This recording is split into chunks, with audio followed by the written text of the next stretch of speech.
The sound of frying is just music to my ears. And if it's fried chicken, it just makes me happier. And if you love that too, you're gonna love this recipe. So today, let's make this beautiful crispy chicken schnitzel. And jhoot nahi bolunga, one bite into this and you will say, ये मैंने क्या बना दिया? So let's go. Let's start with the recipe. I've got a sheet of plastic wrap over my chopping board. You need 2 sheets. And in between these, I'm going to keep a chicken breast. I'm using 2 chicken breasts for this recipe. Next thing you need is a mallet. If you don't have a mallet, just use like a heavy bottom pan to hammer the chicken. You just need to flatten it, not too much, but make sure it is evenly flat. And it just takes 2 or 3 minutes to do this. Once you have this ready, it's time to marinate it.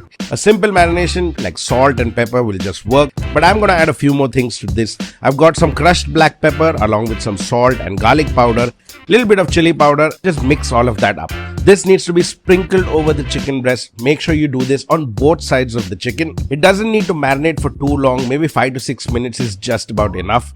But make sure you get enough of that marination all over the chicken so that it is seasoned well. After it's marinated, we're just going to coat it in some flour first. Then we're just going to apply some whisked egg on it. You can actually dip it as well, but I'm doing it this way. Then sprinkle some breadcrumbs. Make sure it is coated very well on top of the chicken. And that's about it. This is ready to fry. But before we fry this, we're going to make the lemon caper sauce. For this, we just have to saute some garlic along with some capers. These are salted capers that I've just washed and chopped up. Saute the garlic in a little bit of oil, add in the chopped capers. Now traditionally, you'll add white wine to deglaze this, but we're going to skip the white wine for today, just using some chicken stock to deglaze it, and then we're just going to reduce it for a minute. Make sure you season it well with some salt and pepper, and as it reduces, the flavors will start to get concentrated. Now we're going to turn off the heat and start the next process. We're going to add a good amount of lemon juice to this and some cold butter to emulsify and thicken the sauce. Just add the butter and using a spoon, just whisk it together. Make sure the heat is off. You don't want the butter to split. You want to emulsify the butter along with that sauce. I'm also going to add some chopped parsley to this,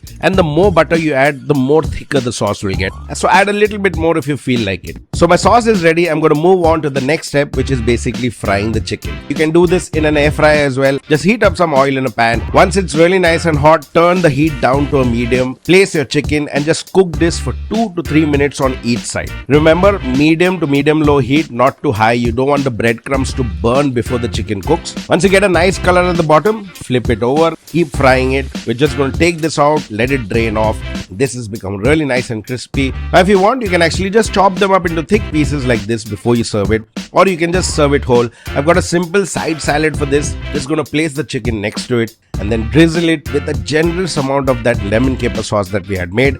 And this is ready to be served, my friends. I truly hope you guys try this recipe. If you do try it, let me know what you think about it. Now, obviously, you're watching this on my YouTube channel, so don't forget to subscribe to the channel, hit that bell icon, like the video. And as always, I'm going to enjoy this and I'll see you guys later. Bye.